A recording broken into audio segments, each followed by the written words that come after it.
Having a baby changed my life completely. I'm the youngest in my family, so I was always used to being taken care of, but when I had my son, I knew everything would be different. Still, I wasn't expecting how difficult motherhood would start out. Hi, I'm Gwen, and at 26 I had my first child.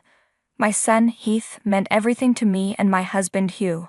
From the moment I heard Heath cry in the hospital, I knew I wanted to dedicate my life to him. That's what parents do, right? But things don't always go as planned.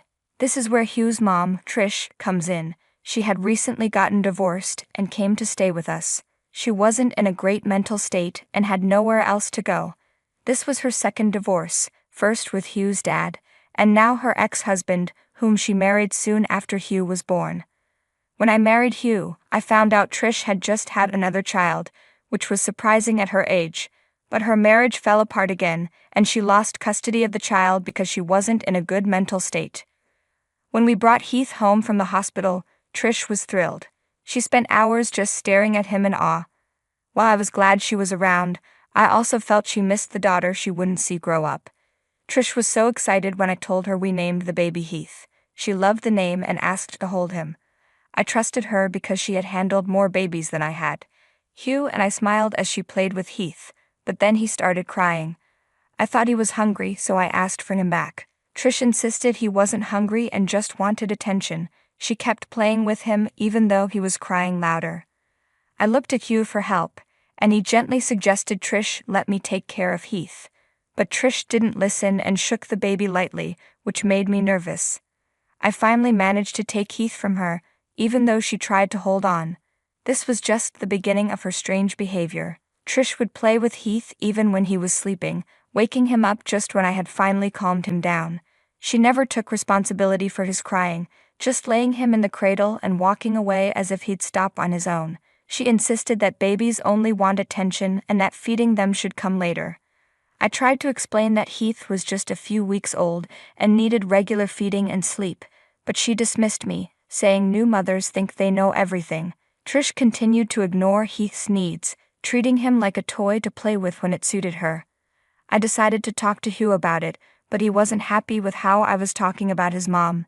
He hadn't seen much of her behavior since he was usually at work. While I was on unpaid maternity leave, I really wished I could have had a paid one, but my employers weren't very kind. I had already used up my 12 weeks of paid leave, and now I was going over that time. Hugh had to work overtime because of this and didn't get much time at home. Look, can you please try to get along with my mom? She's been through a lot, and that's probably why she wants to bond with Heath, Hugh said.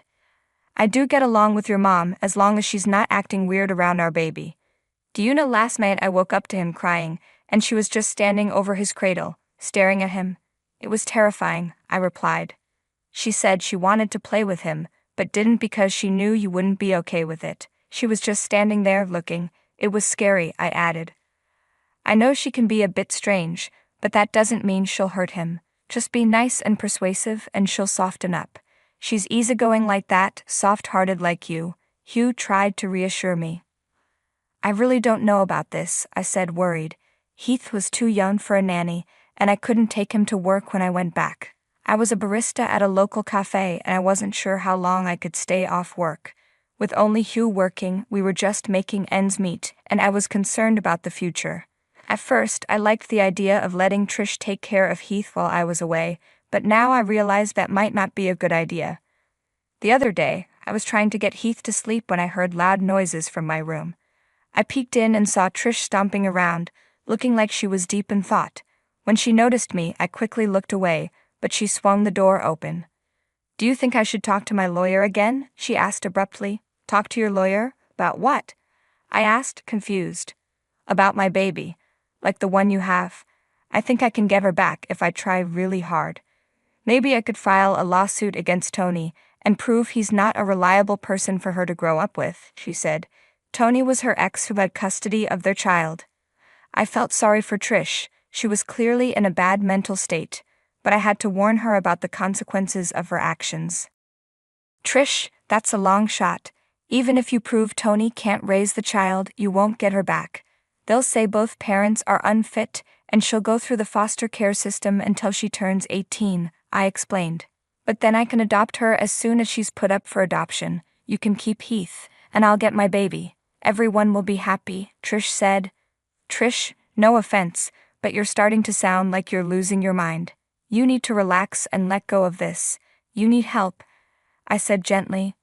Are you calling me crazy? Me, the mother of your husband? Do you know what I've done to raise him, the sacrifices I've made? And now you want to take this baby away from me? He's my baby too, she shouted. Since when are we talking about Keith? If you want your child back, the only way is to be real and legal. Maybe you should get some help and then prove you can have joint custody, I said. Don't lecture me, you're just a barista who caught my son's eye. You're no one, and you won't make a good mom. Not like me anyway, Trish snapped. What's with you? Where are you going with all this? We let you stay in our home because you had nowhere else to go, and this is how you treat me. I'm sorry life hasn't been great for you, but lashing out at me won't help, I said, trying to stay calm. Shut up, I'm leaving, she screamed, coming dangerously close to me before storming out. I was scared that Trish might hurt me or Heath, but thankfully she didn't. Losing custody of her child had clearly messed with her mind, and things were getting worse. Hugh didn't even listen to me. When I told him what happened, he got mad at me for letting Trish go out on her own when she wasn't thinking straight. He didn't believe me when I told him she was fixated on the whole baby thing. Later, Trish came back home and said she'd been sitting on a park bench all day, even though it had only been a few hours since she left. She quickly apologized to me and then went to take a nap in my room. Later she asked if she could help put Heath to sleep, but I was cautious this time.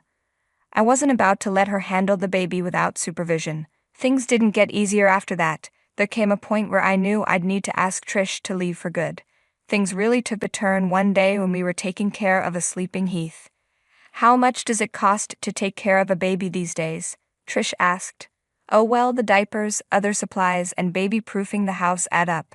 Maybe around $100 a month if you're lucky, and even more when the baby starts crawling or walking, I replied, just wondering. If you have something on your mind you can tell me, I added. Oh, nothing. It didn't used to be so expensive back when I had Hugh, but I'd still have the baby, no hesitation. They're complete angels until they start crying. But yes, I get it. I'd give anything for little Heath. So would I, Gwen. So would I. I'd be willing to give up anything for our baby, Trish said. Our baby? The way she said it felt oddly uncomfortable, but I didn't pay much attention to it. Days passed quickly. Trish started going out regularly every evening around 5 o'clock, all dressed up with her purse. There was no way she had started seeing someone new at her age, so I figured she was just going for walks, trying to feel better. Honestly, we were supportive of her trying to improve. She also began acting more normal with Heath. She didn't act weirdly, would hand me the baby whenever he cried, and even helped make his food and buy diapers occasionally. I was relieved that she seemed to be feeling better and more like herself. I even considered leaving Heath with her when I went back to work soon. But then one day I overheard her while she was playing with him in the living room. I'd been exhausted from taking care of him all day and was trying to drift off to sleep. A while later, I heard Heath crying, which woke me up. As soon as I got up, he became quiet. Then I heard Trish say, "That's a good boy, that's a good baby. You're mine, okay? You're my baby, and Mom is going to take real good care of you. We're going to fly away to a nice place where you'll have lots of toys to play with. Don't you want that?" I wondered how much of what she said was serious and how much was just play. She had definitely managed to calm Heath down. When I got to my senses, I realized his cradle had been moved from my room. The cradle wasn't very heavy, but it was odd that she moved it without waking me up. When I walked into the living room, my heart skipped a beat. The cradle had been modified, and she'd hung large Christmas balls on top to entertain the baby. It looked pretty, but the problem was the balls were made of glass and could have fallen on his face at any moment. I quickly picked Heath up. "What are you doing?" "He's enjoying it," Trish said. "Trish, where did you get these Christmas balls from?" "I found them in your storeroom." "I thought he'd enjoy them," she replied. "Trish, those are really heavy. They may not seem dangerous to us, but for the baby they are. How did you tie them up there? They could fall on him any moment." "Hey, what's with all the accusing?" I got the baby to be quiet and you're still not happy with me, Trish said, sounding defensive. I appreciate that you got him to be quiet, I really do. I'm so happy you're getting along with him, but these balls are dangerous. The old plastic toy on the cradle wouldn't hurt him if it ever fell. How did you even get it down? I thought it was attached. Oh, I ripped it off. Didn't take much. I think this looks so much prettier. I don't see the problem. I understand, but please, let's take it off, okay? It could hurt him. Trish made a face but pulled the Christmas balls down. As soon as she touched them, 2 of them fell straight into the cradle and left dents in the bedding. That could have been where my child was lying. I saw that her intentions were good, but the way she went about things wasn't okay. She left the living room and ran into my room to sleep. Afterward, she began distancing herself from me. Every morning, she'd go out and not come back for hours. Whenever I asked where she was going, she'd just say, "The post office." Trish kept saying she was going to the post office, but it was too far for her to be gone all day. She also started whispering strange things to Heath, and she'd smile at me in a weird way.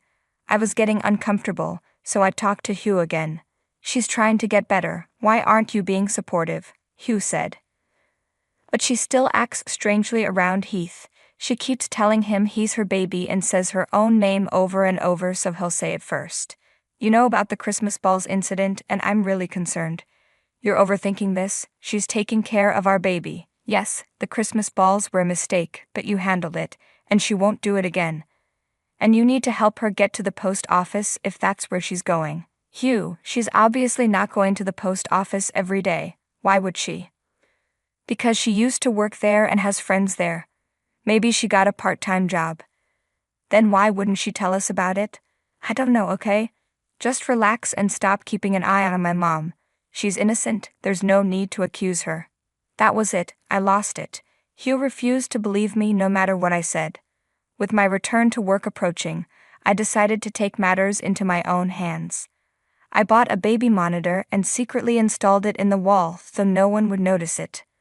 When I started working again, Trish stayed home most days. Everything seemed normal. She'd take Heath to play and then put him back to sleep. Since I was only working part-time, I was always home before it got too late.